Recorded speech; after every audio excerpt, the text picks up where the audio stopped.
3.5 ஆண்டுகளுக்கு முன்பு சிபிஐ அரசியல் காரணத்துக்காக என் மீது வழக்கு தொடர்ந்தார்கள். அந்த வழக்கிலே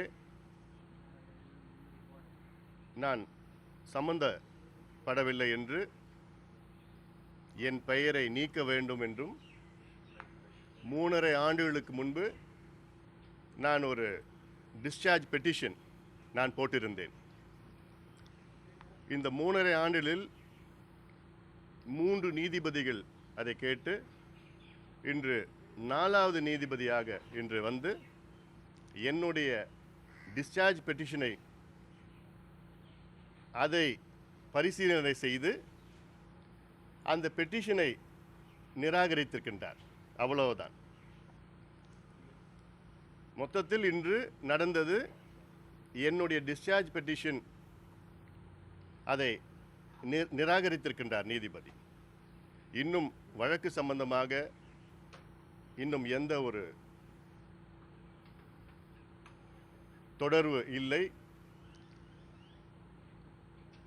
இது சம்பந்தமாக அடுத்த கட்ட நடவடிக்கை சட்ட ரீதியாக நான் அணுகுவேன். இன்னும் இதற்கு பிறகு வழக்கு ட்ரையல் போன்றதெல்லாம் இருக்கும். ஆனாலும் அதற்கு முன்பாக முறையீடு, மேல்முறையீடு எல்லாம் இருக்கிறது. சட்ட ரீதியாக நிச்சயமாக அடுத்த கட்டத்தில் நான் சந்தித்து இதிலிருந்து நான் இந்த வழக்கிலிருந்து உறுதியாக நான் வெளிவருவேன் என்று எனக்கு நம்பிக்கை இருக்கிறது. இதுக்கு தடை கூறி உச்சநீதிமன்றத்தில் மனு போட வாய்ப்பு இருக்கிறது. இல்லை, அது இன்னும் அந்த ஆர்டரை நான் பார்க்கல. அதாவது இன்னைக்கு கொடுத்தது ஒரு ஆர்டர் கொடுத்துருக்காங்க என்னுடைய டிஸ்சார்ஜ் பெட்டிஷனை எதிர்த்து. ஏன்னா சிபிஐ போட்ட அந்த குற்றப்பத்திரிகையில் அதற்கு முன்பு எஃப்ஐஆரில் என் பேர் கிடையாது, ப்ரிலிமினரி என்கொயரியில் என் பேர் கிடையாது. கடைசி நிமிடத்தில் அரசியல் காரணத்துக்காக சேர்க்கப்பட்ட என் பெயரை நீக்க வேண்டும் என்று தான் 3.5 ஆண்டுகளுக்கு முன்பு நான் போட்ட டிஸ்சார்ஜ் பெட்டிஷனுக்கு மீது தான் இன்று அதற்கு அந்த ஆர்டர் வந்திருக்கிறது. இன்னும் ஆர்டர் நான் பார்க்கல.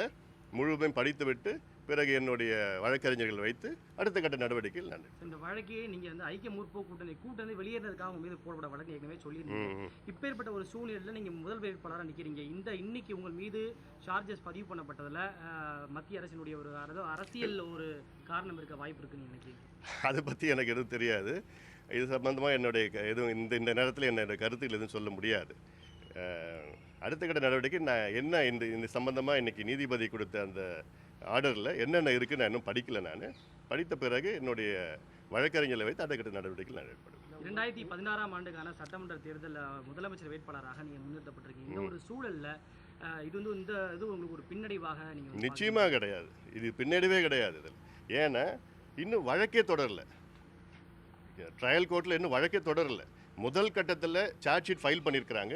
அந்த சார்ஜ் ஷீட்டில் என் பேரை நீக்கணும்னு நான் டிஸ்சார்ஜ் பெட்டிஷன் நான் போட்டிருக்கிறேன் 3.5 ஆண்டுகளுக்கு முன்பு. அது இன்றைக்கி தான் வந்திருக்கு. 4 நீதிபதிக்கு பிறகு இன்றைக்கி தான் வந்திருக்கு. இதுக்கு பிறகு தான் அடுத்து இன்னும் வழக்கு தான் தொடரணும் அதுக்கு பிறகு. ஆக இது ஒரு பின்னடைவு நிச்சயமாக கிடையாது. சட்ட ரீதியாக நான் சந்தித்து இதில் எந்த தவறும் செய்யவில்லை என்று நான் உறுதியாக நான் வெளிவருவேன். என் நம்பிக்கை இருக்கிறது. உங்கள் மீது பிரிவுகளை அவங்களுக்கு சொல்லியிருக்கிறாங்க. இதுதான் சார்ஜ் ஷீட்டில் 3.5 ஆண்டுகளுக்கு முன்னாடியே பதிவு பண்ணியிருக்கிறாங்க. இதில் தொடர்ந்து பதிவு செஞ்சு அதை தொடர்ந்து விசாரணை நடத்துறதுக்கு இப்போ அவங்க அந்த குற்றப்பத்திரிகை மேற்கொண்டு இல்ல அது இன்னும் நீதிபதி முடிவு பண்ணல. பதிவு செய்வதற்கு சிபிஐ அந்த ஆர்டர் இன்னும் நீதிபதி எதுவும் கொடுக்கல, இன்னைக்கு பண்ணல.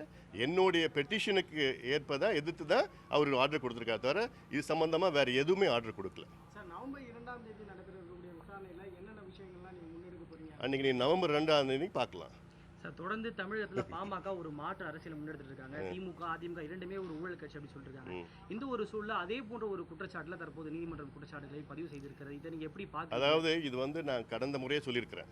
இது குற்றச்சாட்டில் நான் அன்புமணி ஒரு பைசா லஞ்சமோ ஒரு ரூபா எங்கேயாவது நான் பணம் பெற்றிருக்கணும், பொருளாக பெற்றிருக்கணும், யாரையாவது நான் சந்திச்சிருக்கணும், எதுவுமே கிடையாது. குற்றச்சாட்டில் கிடையாது. இது ப்ரொசீஜரல் ப்ராப்ளம், ப்ரொசீஜரல் இஷ்யூ தான் அதில் குற்றச்சாட்டில் இருக்குது. ஆக இதில் வந்து லஞ்சமோ ஊழலோ இந்த வழக்கில் இல்லை. மற்ற வழக்கில் திமுக, அண்ணா திமுக வழக்கெல்லாம் லஞ்சம் இருக்குது, ஊழல் இருக்குது, பணம் இருக்குது, பணத்தை பிடிச்சிருக்கிறாங்க, பொருளாக இருக்குது, சொத்துலாம் பிடிச்சிருக்கிறாங்க எல்லாம். ஆனால் இதில் எதுவுமே கிடையாது, ப்ரொசீஜரல் பிரச்சனை. அதனால தான் சொல்லிட்டு இருக்கோம் நம்ம. அதனால் இது வந்து நான் போட்ட பெட்டிஷன், டிஸ்சார்ஜ் பெட்டிஷனில் அதுக்கு ஒரு தீர்ப்பு கொடுத்துருக்குறாங்க, அவ்வளோதான். அதுக்கு அடுத்த கட்டம் எவ்வளோ இருக்குது இன்னும். அதனால் இது ஏதோ ஒரு சில ஊடகங்களில் ஏதோ குற்றம் நடந்து போச்சு இப்படி அப்படின்லாம் பேசிகிட்டு இருக்காங்க. அது தவறான கருத்து. இதெல்லாம் மக்களிடம் தெளிவுபடுத்துறதுக்கு தான் இந்த பத்திரிகையாளர் சந்திச்சிருக்கேன் நான். அதனால் வரும் காலங்களில் நிச்சயமாக நீதிமன்றத்தின் மீது எனக்கு நம்பிக்கை இருக்கிறது. அடுத்த கட்டத்துக்கு என்னுடைய வழக்கறிஞர்களை சந்தித்து பேசி ஆலோசனை நடத்தி அடுத்த கட்ட நடவடிக்கையில் நான் ஈடுபடுவேன்.